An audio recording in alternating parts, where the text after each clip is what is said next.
Welcome. It's Monday, 1 o'clock. Guess what? It's the Deal Doctor live stream. Welcome. First things up, turn in your key boxes for our people. If you have not done so, they have to be in by the end of this week. So make sure that if you gather up any extra key boxes that you might have, and make sure that you turn them into your branch administrator. Now, I don't know about you, but it was a miracle. I think it was a miracle. I actually had 3 key boxes at one point, and then they were all lost. But miraculously, I found them in my trunk and under the seat of my car. So, just a hint: if you can't find your key boxes that are in your name, I suggest trunk and seat of car. Give it a try. Surprisingly, we have gotten quite a few inquiries about the issue of delayed submission, postponement of showings and offers, and coming soon. We've had at least 5 or 6 inquiries during the last week. And so I'm going to cover it again because we obviously have got to get the message out to the agents so that they understand it. It's not easy to understand. I get the confusion, but that's not going to feel real good when you get a grievance filed against you and you have to go in front of the board panel, the grievance panel, and explain why you broke the rules or appeared to break the rules when it came to delayed submissions and listing offers, showing delays. So, first let's talk about coming soon. A lot of agents say, can I use coming soon signs if I have a delayed submission? No. The only time you can use a coming soon sign is before you have a listing and only with the seller's prior written permission. You can put a yard sign in on your neighbor's property if your neighbor is thinking about selling, and as long as you don't have a contract with the MLS and your neighbor says it's okay in writing, then you can put a sign there that says coming soon. Coming soon might be next week, it might be next year. It doesn't matter. The reason that the rules change once you've listed a property is that seller then gives the authority to the multiple listing. They agree to abide by the rules of the multiple listing.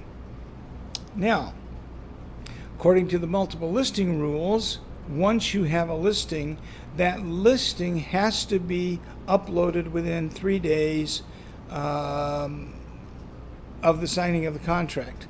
It may be different on different boards, but generally speaking, it's going to be about 2 or 3 days that you have to get the listing up and live. The moment that you plant the sign in the yard, you can say, coming soon, just listed, number of bedrooms and baths, open house Saturday. You can walk the neighborhood with flyers. You can post it on Facebook. You can do whatever you want once you have a listing contract fully signed.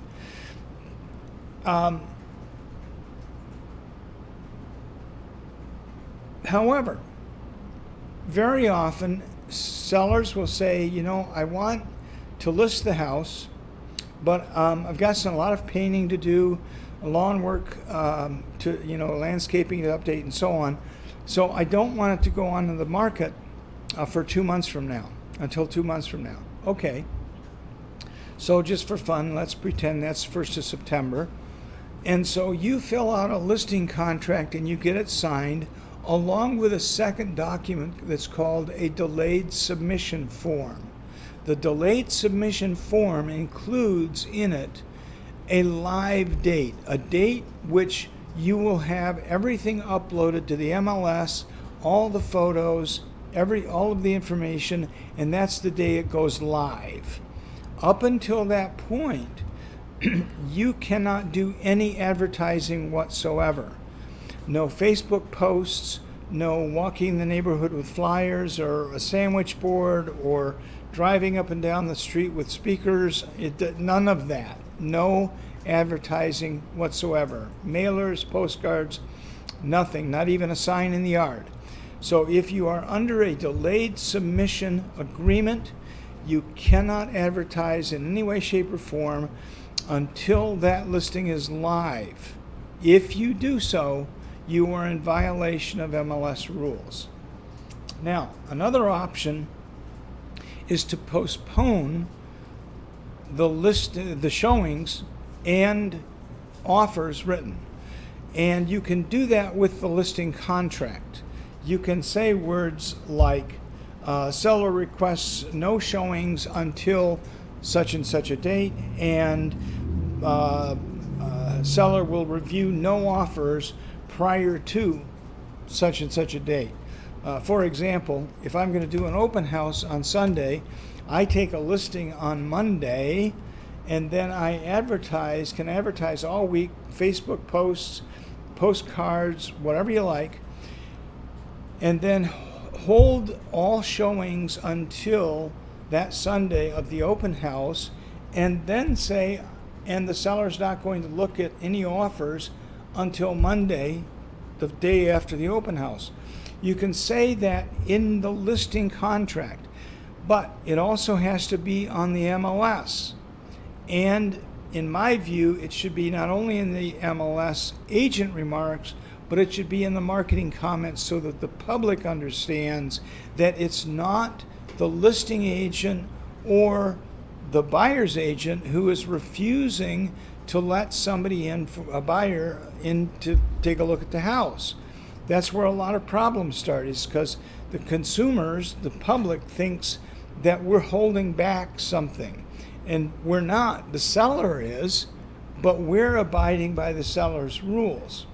So once you do that, once you have that language in a listing contract, that the seller is going to postpone showings until such a date and not review offers before such a date, you have to have it on the MLS, and like I said, in marketing comments as well as agent comments.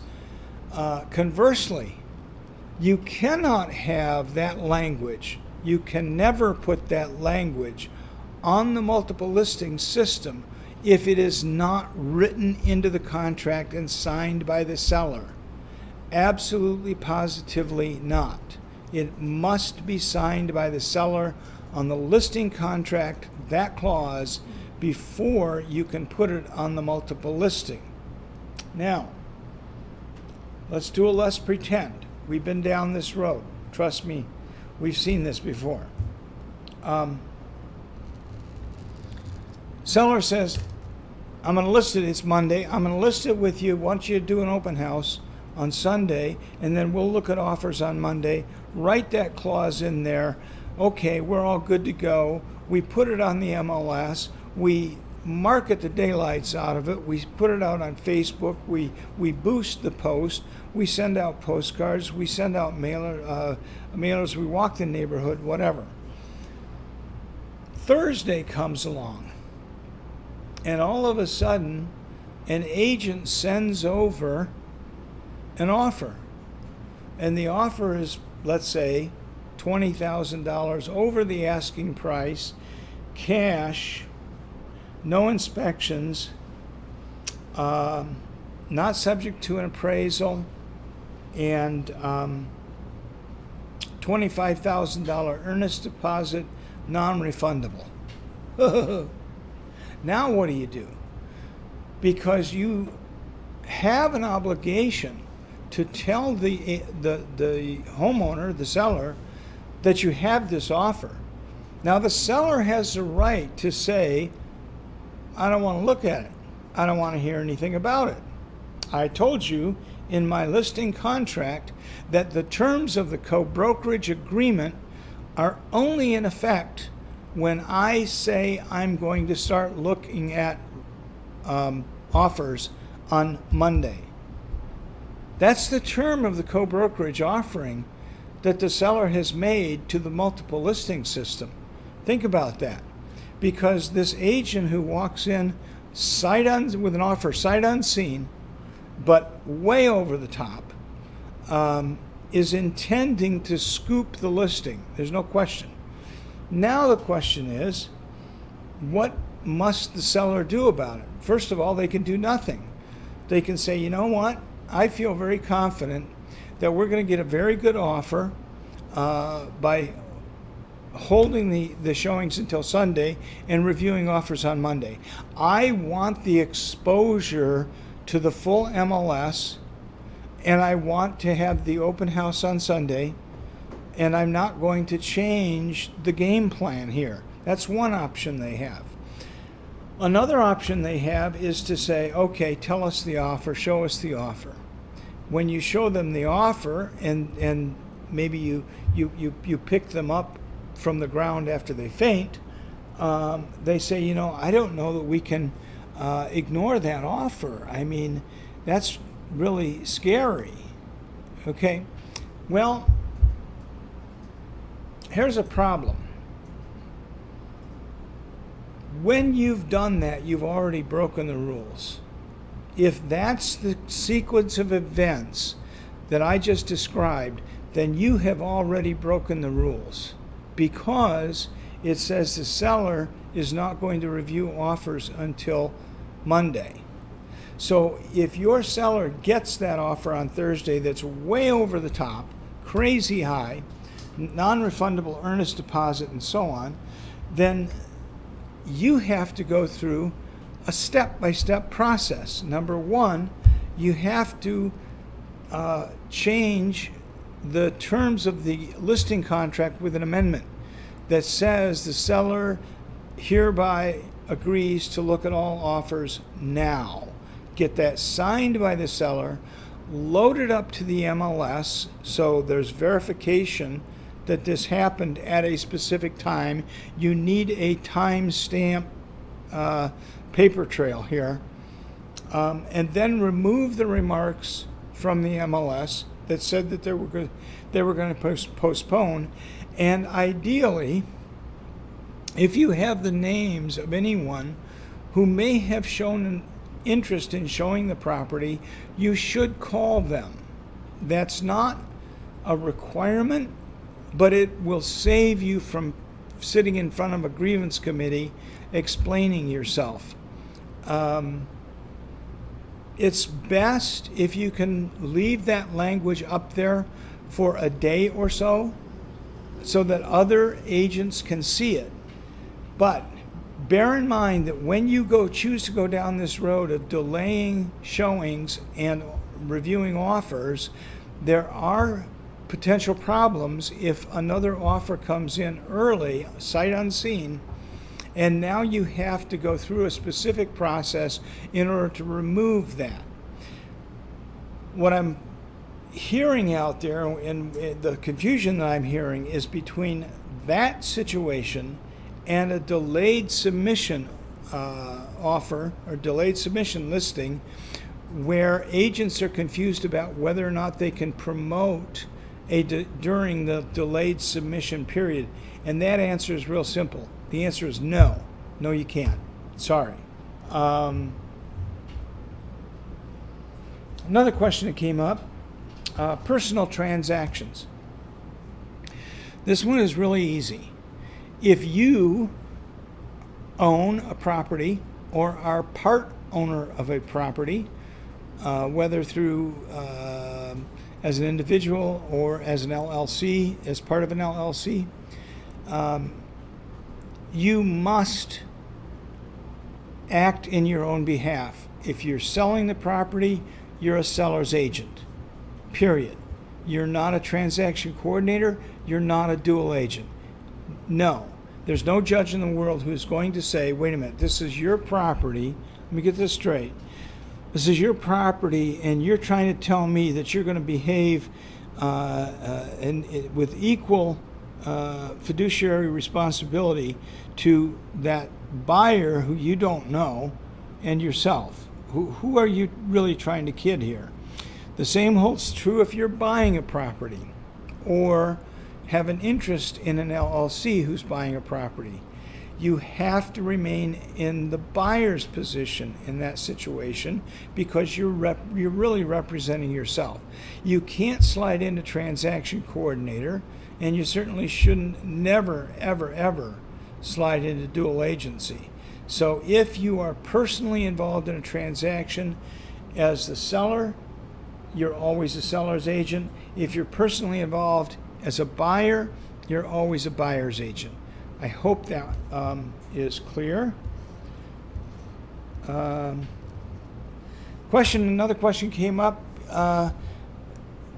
Can I get out of a contract? My buyer has decided, it's after the 10-day inspection period.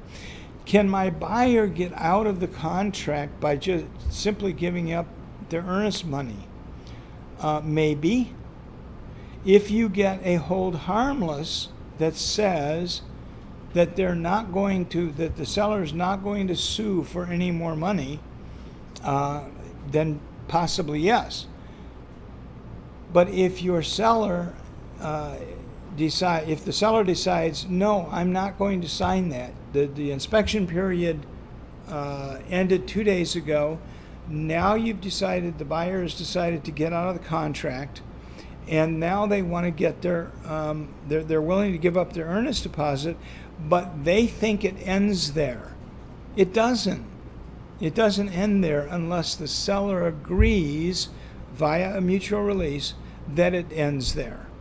Because if the seller experiences loss, damages, as a result of the buyer bailing out after the inspection period, it's not just the earnest deposit that's at stake. It's whatever damages the seller may incur. And that's a really, really important thing to remember, because a lot of agents think, well, they'll just give up the earnest deposit and they'll be all done. It may or it may not. The seller may say, I ended up selling the house for $20,000 or $30,000 less because when I put it back on the market, the market had changed, or all of a sudden now I was in a duress sale situation, or I had moved out of the house and out of town, and so the house didn't look as good as when I was living in it. So there are a lot of issues that come into play if you have a buyer who decides to bail out or wants to bail out of a transaction after the inspection period. It's not as clear cut as saying, well, I just give up my earnest deposit and and that's all they can get me for. Well, that may not be the truth, because lawyers get involved. Speaking of lawyers, Eric and I are not lawyers, and we cannot give you legal advice. We cannot interpret what a court might do in any circumstance that you give us. That's why very often we will tell you you're going to have to go, your buyer or seller is going to have to contact an attorney, because we can't weigh in on our opinion, our legal opinion. We can only act as brokers and give you a opinion as experienced real estate brokers. I caution everyone to please never refer to us as legal counsel, as legal advisors, or anything like that, because what that does is it actually compromises our broker's license. If somebody from Lara ever got a complaint that we were giving you advice as lawyers, we would be called before Lara, and the risk would be that we would lose our license. So we're not lawyers, and I've said it many times, but when your buyer gets involved in a situation where it might go either way. It could be in the favor of the buyer or the seller. We will always caution you to get, for your clients, to obtain legal advice. It's really important, and I know that unfortunately some buyers and some sellers don't have the money to go out and hire attorneys, but that unfortunately is their only option when there is a conflict. So that's our advice on that one. Dom, any questions today? How are we doing? Okay. All right. I don't have anything else unless you guys have something you want to type in real fast. But I think that covers some ground we've been over before. But we're still getting the questions. So as long as we're getting the questions, we're going to continue to answer them. So I wish you a great Monday, a great week. Hopefully we'll get some sunshine back. And we'll see you here next week. Bye now.